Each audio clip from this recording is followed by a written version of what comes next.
আসসালামু আলাইকুম ভিউয়ার্স, কেমন আছেন সবাই? আশা করি সবাই ভালো আছেন। আমি আজকের এই ভিডিওতে আপনাদেরকে দেখাবো কিভাবে সেলাই মেশিন, এগুলো বাংলা মেশিন আছে, এগুলো আপনারা কিভাবে চালাবেন। অনেকে আছে বাসায় মেশিন আছে, কিন্তু মেশিনটি কিভাবে চালাবে অনেকেই জানে না। তো অনেকে আছে এটা, এই যে বেল্টটি আছে এই বেল্টটি তুলতে জানে না। অনেকে আছে মেশিনটি চালাতে গেলে, সামনে চালাতে গেলে পিছনের দিকে চলে যায়, পিছনের দিকে চালালে সামনের দিকে চলে আসে। অনেকে আছে কিভাবে ববিনকে এখানে সুতা পুরাবে এবং কোন যন্ত্রটি কিভাবে কাজ করে বা কিভাবে মেশিনের ব্যাক স্টিচ দিবে, কিভাবে সেলাই করবে, এটা অনেকেই জানে না।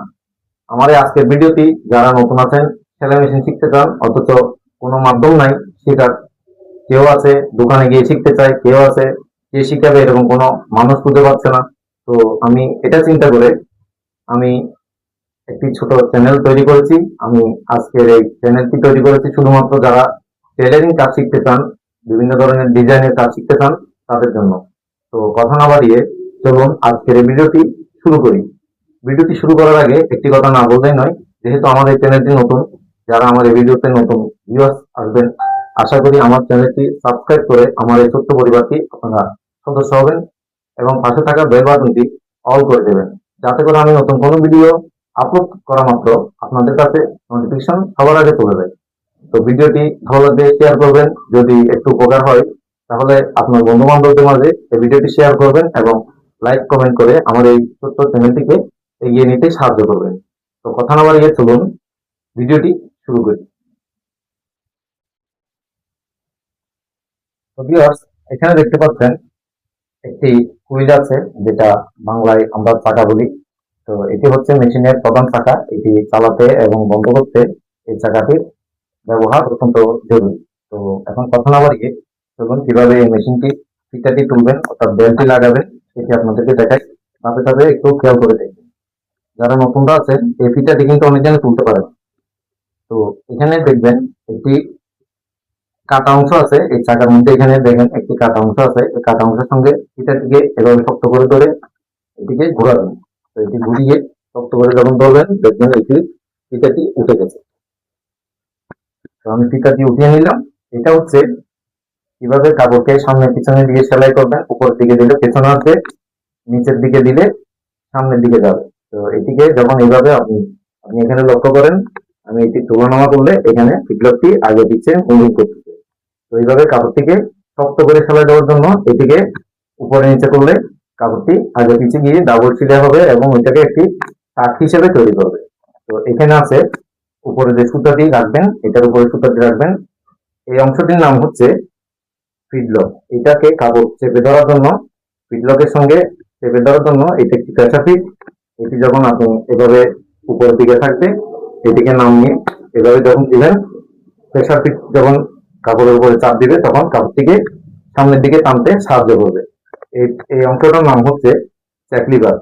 এটার ভিতরে যখন সুতা দিবেন, এটি উপরে নিচে আপডাউন করে সুতাকে সাপ্লাই দেবে।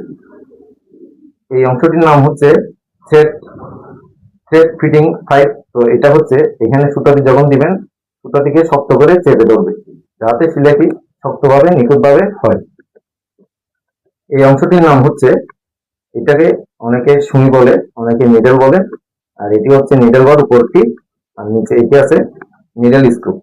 তারপরে এখানে পাশে আছে ববিন কেস এবং ভিতরে স্যাডেল এবং অন্যান্য যন্ত্রাংশ। তো এখানে নিচের দিকে আসেন, এখানে হচ্ছে প্রধান কাজ হচ্ছে মেশিন চালাতে গেলে এখানে অনেকে আছে এখানে পাকে এভাবে সামনে পিছনে এভাবে করে রেখে মেশিনটি চালাতে যায়। এটা কিন্তু মোটেও ঠিক না। মেশিন চালাতে হলে আপনাকে দুইটা পা এখানে একসঙ্গে সমানভাবে রেখে তারপরে মেশিনটি চালাতে হবে। তো মেশিনটি চালাতে হলে আপনাকে প্রথমে এই চাকার উপরে হাত দিয়ে আপনার গায়ের দিকে যখন এইভাবে টান দিবেন তখন দেখবেন মেশিন রান করবে। তারপরে আপনি যখন পিছনের দিকে নেবেন, ওই দিকে নেওয়ার জন্য চাকা পিছনের দিকে এভাবে ঠেলা দিবেন। দেখেন মেশিনটি কিন্তু এখন পিছনের দিকে কাপড় টানবে। তারপর আপনি যখন মেশিনটি থামাবেন, থামানোর জন্য এখানে হাত দিয়ে এভাবে থামিয়ে দিতে হবে। এরপর যখন আবার চালাবেন, এভাবে আপনার গায়ের দিকে এভাবে ঘুরিয়ে নেবেন। তারপর দেখবেন মেশিনটি সামনের দিকে চলে আসবে।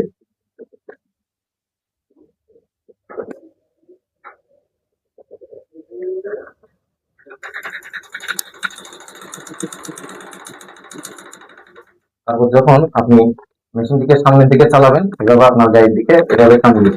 এভাবে টান দেওয়ার পর যখন মেশিনটি আপনার গায়ের দিকে চলবে এবং সুন্দরভাবে এখানে কাপড় সামনের দিকে টেনে নিয়ে যাবে।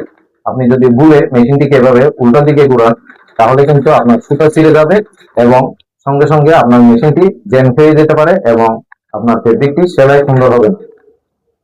সেজন্য আপনাকে পায়ের কন্ট্রোলিংটা সুন্দরভাবে করতে হবে। তো এটা কন্ট্রোলিংটা ঠিক হওয়ার জন্য আপনারা কাপড় ছাড়া আমি এখন যেভাবে চালাচ্ছি সেভাবে প্রতিদিন কিছু সময় ধরে এটাকে প্র্যাকটিস করুন। এভাবে চাকার হুইল যেভাবে এখানে ঘুরছে, এভাবে চাকার সঙ্গে আপনার পাটাকে সামিল করে সুন্দরভাবে এভাবে এভাবে আপনারা ফেব্রিক ছাড়া সুন্দরভাবে এটাকে আপ ডাউন এভাবে করে মেশিনের কন্ট্রোলিংটা শিখে যাবে।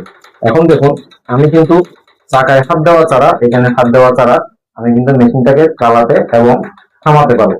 দেখুন, আমি এখন মেশিনটি চালাচ্ছি, এখন আমি মেশিনটি থামাবো, এখন থেমে গেল। আবার আমি এটাকে চালাবো, আবার থেমে।